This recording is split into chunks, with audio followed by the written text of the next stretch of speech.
प्रतिपक्ष तेजस्वी यादव बोलते हैं कि भैया हमको 20 महीने का समय दे दीजिए, हम 20 साल जितना काम करेंगे। भैया अगर आपको 20 महीने का समय दे दिया तो क्या उन 20 महीनों में आप उन गरीबों की जमीन भी वापस लौटाएंगे जो नौकरी के बदले आपने लेने का काम किया?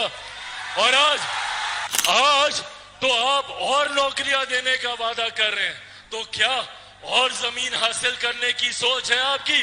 चिराग पासवान वापस बिहार लौटना चाहता है तो कईयों को तकलीफ होती है। बताए तेजस्वी जी कि क्या आप राहुल जी से आपके पिता के साथ हुए अत्याचारों के लिए माफी मांगने को कहेंगे?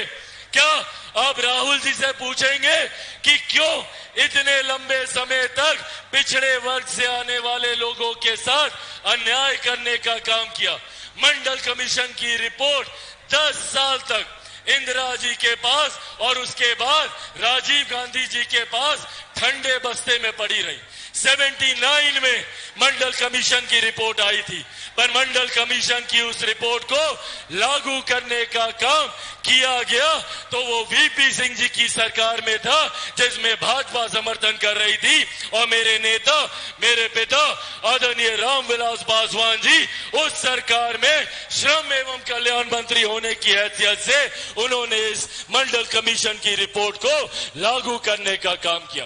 पूछे ये सवाल तमाम विपक्ष के नेता जो आज इस तथाकथित इंडिया अलायंस का समर्थन करते हैं कि क्यों इन लोगों ने मुसलमानों के साथ अत्याचार करने का काम किया।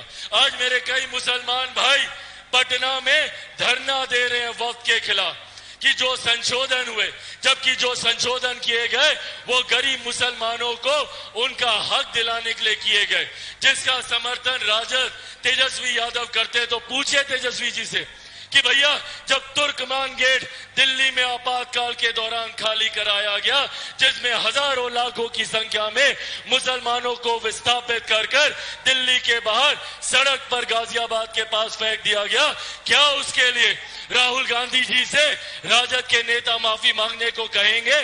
साथियों, हकीकत है ये जितने दल हैं ये सिर्फ और सिर्फ सत्ता की लालच में एक दूसरे के साथ है।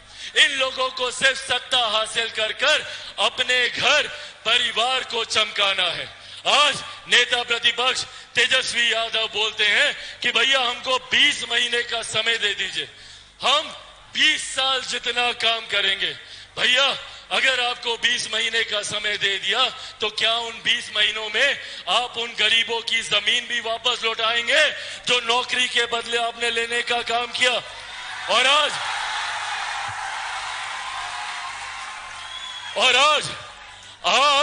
तो आप और नौकरियां देने का वादा कर रहे हैं, तो क्या और जमीन हासिल करने की सोच है आपकी? आप कहते हैं कि हम कलम बांटेंगे। सोच लीजिए, एक बार नौकरी दिए थे तो उस वक्त उसी कलम से अपनी जमीन अपने नाम लिखवाए थे, अब एक बार फिर कलम बांट रहे हैं, तो सोचिए इस बार क्या क्या अपने नाम लिखवाएंगे। इसीलिए साथियों, आज आप लोगों से यह आग्रह करने आया हूं, जरूरी है एक ऐसी सोच के साथ जुड़े रहना जो सही मायनों में विकास की बात करती है, जो जात पात धर्म मजहब से उठकर 14 करोड़ बिहार वासियों की बात करती हो, बिहार को विकसित बनाने की बात करती हो।